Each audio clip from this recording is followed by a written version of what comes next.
My students, तुम्हारे headline देखाई पैसा class 8 math exercise 6.4 question number 2 using division method find the square root of each of the following numbers तुम्हारे देखा find the square root of following numbers using division method अर्थात हरण पद्धति व्यवहार करी संख्याबिलाकर बर्गमूल आमी उलियाबले चेष्टा करिम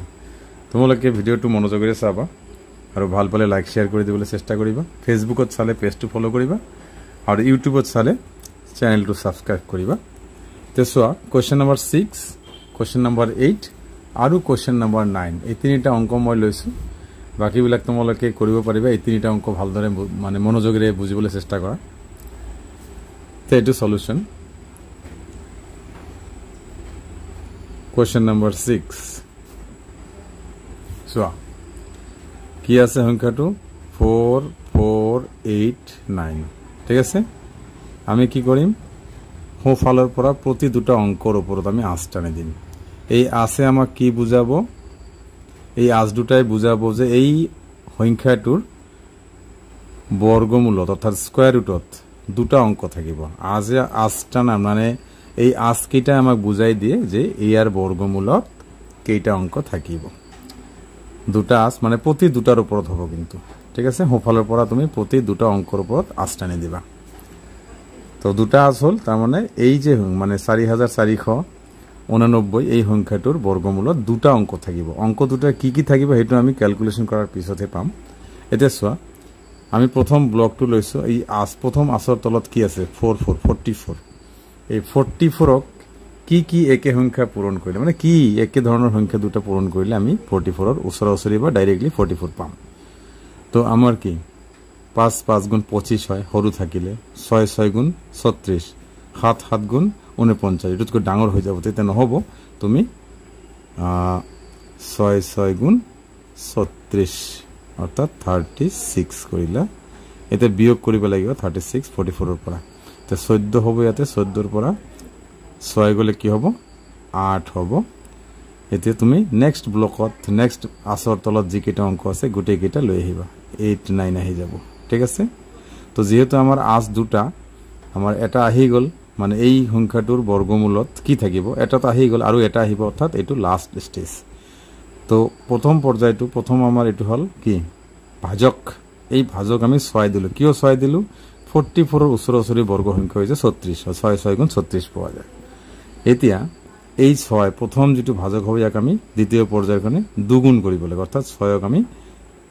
12 করে দিম বুঝিলা 12 করে দিলে এতিয়া সোয়া আমার একটা সিস্টেম আছে যে এই সংখ্যাটোৰ হেখত কি আছে 9 আছে যেহেতু এটো লাস্ট পৰ্যায় হেখৰ পৰ্যায় গতিকে কি কি সংখ্যা পূৰণ কৰিলে আমি একে সংখ্যা কি একে সংখ্যা পূৰণ কৰিলে 9 পাম 3 3 গুণ 9 পাব পাৰো আৰু 7 7 গুণ 49 তেতে হলে না তো এতিয়া আমি ইয়াত কি লিখিম এটো আমি চিন্তা কৰিব লাগিব তো 3 3 গুণ হলে আমাৰ সৰু হ'ব আমি ইয়াতে 7 ইয়াতো 7 লিখিম তুমি চোৱা 7 7 গুণ 49 এর 9 হ'ব বাকি থাকিলে কিমান হল থাকিলে 4 7 2 গুণ 14 আৰু 4 যোগ কৰিলে কি হ'ব 18 8 হ'ব এক থাকিলে 7 1 গুণ 7 আৰু 1 যোগ কৰিলে 8 হ'ব মিলি গল যে চোৱাচোন মিলি গৈছে নহয় মই আগতে কৈছো না এই যে 4489 এই সংখ্যাটোৰ বর্গমূলত দুটা অঙ্ক থাকিব 6 7 দুটা অঙ্ক আছে নহয় জানো এতিয়া তুমি আনসারটা এনেকি লিখিবা 4489 ইকুয়াল টু কি হবে এই যে 67 ই হবে আমার আনসার 67 হই গল এতিয়া আমার 8 নম্বর অঙ্কটো সো 8 নম্বরত কি আছে 14641 এটুক আমি একে নিয়মেৰে সমাধান কৰি আমি সংখ্যাটো ইয়াত আকৌ পাতি লৈছো 14641 তোমার নিয়ম কি প্রতি দুটার উপরত আমি এটা এটা আঁচ টানি দিম কিন্তু ইয়াত দুটা ইয়াত দুটা ইয়াত এটা লাস্টত এটা থাকিলেও এটা আঁচ হব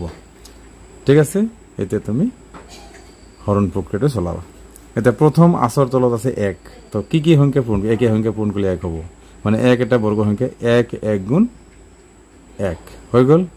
1 বিয়োগ করলে কি আহিব 0 আহিব এটোৰ কাম শেষ হৈ গল এতিয়া কি কৰিবা 46 টু তলত লৈ আহিবা 46 এবাৰ প্ৰথম পৰ্যায়ত যেটো তুমি ভাজক লিখিছা ইয়াক দুগুণ কৰিব লাগিব তো 1 থাকিলে 2 হ'ব এতিয়া তুমি কি কি সংখ্যা পূৰণ কৰিলে মানে ইয়াৰ ওচৰা ওচৰি যাব লাগিব তো আমি যদি ইয়াত 2 দিও ইয়াতো 2 দিব লাগিব যেটো বৰ্গমূল উলিয়াইছো তো 2 2 গুণ 4 2 2 গুণ 4 ইয়াত আছে 46 আমাৰ আহি গল 44 তো 2 থাকিব বিয়োগ কৰিলে এতিয়া তুমি নেক্সট যেটো লাষ্ট আজডালৰ তলত কি আছে 41 লৈ আহিবা এতিয়া প্ৰথম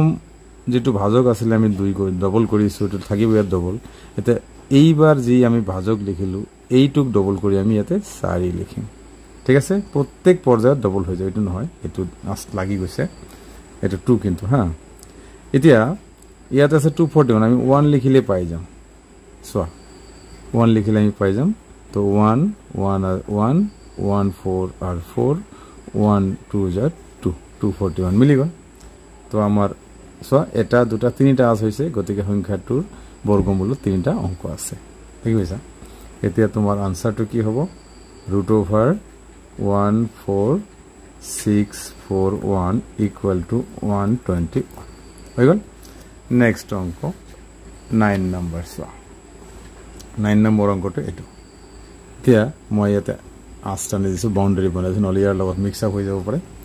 এতিয়া এইটো আমি সলিউশন কৰিম সো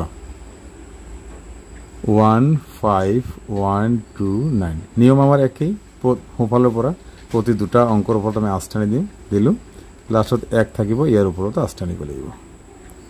এদেছো 1 1 গুণ 1 হ'ব বিয়োগ কৰিলে 0 আহিব